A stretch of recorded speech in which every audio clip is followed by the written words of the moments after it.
सीधे चलते हैं डॉक्टर अजीज खान के पास। डॉक्टर अजीज खान जी, समाजवादी पार्टी क्या इस कानून का समर्थन करेगी विधानसभा के अंदर? देखिए दीपक जी, दो तीन बड़े अहम मुद्दे हैं। अभी अश्विनी जी को हम लोग सुन रहे थे और वाकई में ये देश का बहुत गंभीर समस्या है। ये राष्ट्रीय आपदा है, इसमें कोई दो राय नहीं है। ये राष्ट्र की समस्या है, ये केवल उत्तर प्रदेश या असम की समस्या नहीं है। इस पे हमें दुख इस बात का है और कहीं ना कहीं देश की जनता भी इस चीज से बहुत ही ओतप्रोत है कि 7 साल से केंद्र में बीजेपी की सरकार है। इस पर किसी तरीके का कोई बहस नहीं हुआ। इस पर संसद में बहस होनी चाहिए, इस पर चर्चा होनी चाहिए, मसौदा तैयार होना चाहिए। अभी तक इनको कोई फुर्सत नहीं मिला। 4.5 साल उत्तर प्रदेश की सरकार को हो गया, इन्होंने इस पर कोई मसौदा नहीं तैयार किया, ना किसी तरीके का कोई सर्वदलीय बैठक किया, ना कोई चर्चा किया। अचानक जब 6 महीने चुनाव के रह गए दीपक जी, तो ये अचानक ये पॉपुलेशन की याद आ गई इनको साहब ये याद आ गई कि साहब यहाँ जनसंख्या बहुत ज्यादा हो गई है। अरे वाकई में ये जरूरत है, तो केवल ये उत्तर प्रदेश की जरूरत नहीं है, ये पूरे देश की राष्ट्रीय आपदा है और इस पर चर्चा होनी चाहिए, बहस होनी चाहिए, बुद्धिजीवियों की बहस होनी चाहिए। लेकिन जिस तरीके से तानाशाही तरीके से किसी चीज को थोपने का प्रयास किया जा रहा है, ये दुख है। इनको सबसे बड़ी चिंता इस बात की है कि जो अभी पैदा नहीं हुए हैं उनकी बड़ी चिंता है, लेकिन जो पैदा हो चुके हैं यहां पर उनके लिए इनको कोई चिंता नहीं है, ना उनके खाने का इंतजाम है। महंगाई दर बढ़ती चली जा रही है, बेरोजगारी बढ़ गई है, उस पर इनको चिंता करने की जरूरत नहीं है। ये चिंता किस पर कर रहे हैं कि जो लोग अभी पैदा नहीं हुए। मैं आपको थोड़ा सा कुछ आंकड़ा देना आप कह रहे हैं कि अगर ये राष्ट्रीय संकट है तो आपको तो सपोर्ट करना चाहिए डॉक्टर साहब बिल को।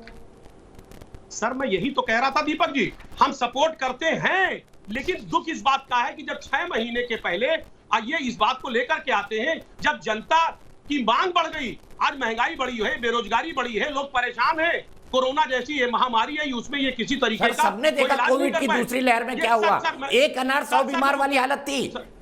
सर मुझे मौका दें सर प्लीज। हमारा कहने का मकसद, जब ये जनता हिसाब मांगना चाहती है तब ये टाइमिंग गलत है इनका, ये मुद्दे को भटकाना चाहते हैं, ये मुद्दे को भटकाना चाहते हैं। दुख इस बात का है, अगर ये वाकई में इनकी नीति और नियत ठीक होती तो इसमें कोई तकलीफ नहीं है। ना इनकी नीति ठीक है, ना इनकी नियत ठीक है, ये कहीं ना कहीं मुद्दे को भटकाना चाहते हैं। ये कहीं ना कहीं एक जुमलेबाजी ये भी एक साबित होगा। अगर वाकई में इनको लाने का मनसा है, केंद्र में एक प्रस्ताव पारित हो, इस पर चर्चा होनी चाहिए, संसद में बहस होनी चाहिए और बहस होकर के ये किसका सार्थक। राज्य में हो रहा है तो क्या गलत है? ये केवल उत्तर प्रदेश की समस्या है सर। ठीक है, मैं समझ नहीं पाया कि किस बात पर आपको आपत्ति है, लेकिन लेकिन अगर राज्य सरकार कोई स्वागत योग्य कदम उठा रही है तो दिक्कत क्या है डॉक्टर अजीज खान साहब, ये तो बताइए। सर मैं दीपक जी एक आंकड़ा देना चाहूंगा। देखिए आज जिस तरीके से जागरूकता की कमी है, शिक्षा की कमी है, मैं एक आंकड़ा देना चाहूंगा स्टेट वाइज। देखिए केरला में लिटरेसी रेट है सर 96% और वहां पे फर्टिलिटी रेट है 1.8। आप ले लीजिए मध्य प्रदेश में 70% आपका लिटरेसी रेट है और वहां पर फर्टिलिटी रेट है 2.7।